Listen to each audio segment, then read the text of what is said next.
Hello students, good evening to all of you. Today I am going to teach you the poem A Tiger in the Zoo. This poem has been composed by Leslie Norris. First I will tell you briefly about the poet. Leslie Norris was born on 21st May 1921 and died on 6th April 2006. He was a prize winning Welsh poet and a story writer. Up to 1974, he earned his living as a college lecturer, teacher, and headmaster. Then he adopted writings. After that, I would like to tell you about the poem very briefly. This poem contrasts a tiger in the zoo with the tiger in his natural habitat. The poem moves from the zoo to the jungle and back again to the zoo.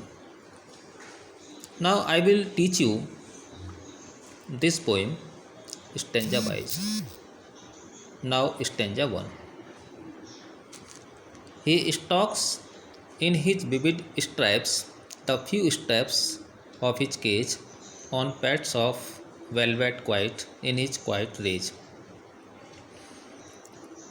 Vivid means here bright colored.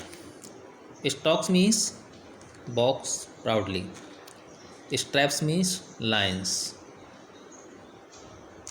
Rage means anger. Velvet means soft.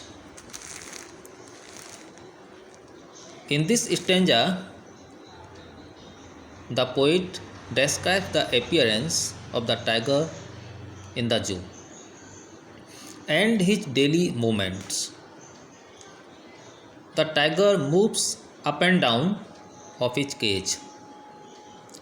He walks quietly because of his smooth, soft pads. He is able to walk only few steps because of the short length of the cage. He is angry as he does not like the life of a cage. He likes to live freely in the jungle. Now stanza 2. He should be lurking in the shadow, sliding through the long grass near the water pole where plump deer pass. In this stanza, the poet is filled with pity, looking at the imprisoned tiger. He says that the poor tiger should have been in his natural habitat, that is, the wild forest. He will be hiding himself in the long grass so that his prey will not be able to detect his movements.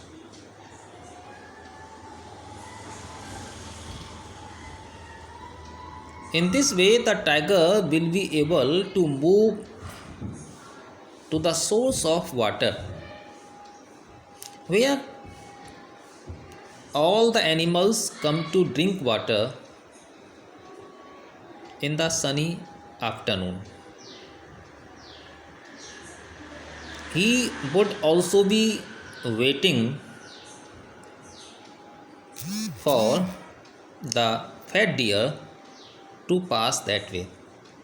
It means that he will be lying there in the expectation of a heavy prey.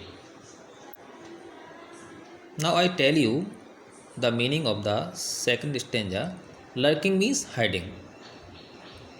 Sliding means moving secretly. Plump means fat. Now stanza 3. He should be snarling around houses at the jungle's edge, barring his white fangs, his claws terrorizing the village. Snarling means growling. Barring means sawing. Terrorizing means what? Means frightening. The poet says that the tiger will be growling at the edge of the jungle near some village. He will be showing his white fangs and claws. In this way, he will be frightening the villagers. It means if we destroy the habitat of the tigers, they will be forced to turn to our homes and villages to find their food. Now stanza 4. But he is locked in a concrete cell, his strength behind bars, stalking the length of his cage, ignoring visitors. But he is locked in a concrete cell. The tiger in the zoo is locked in a concrete cell. It means he is locked in a cage. His strength is behind the bars, but he is not able to show his strength. He keeps on walking the length of his cage. He also ignores his visitors. He is angry. He doesn't want to look at his visitors also. He does not like the life of a cage. He wants to live freely in a jungle. Now stanza 5. He hears the last voice at night, the patrolling cars, and stares with brilliant eyes at the brilliant stars. The poet describes about the daily routine of the tiger.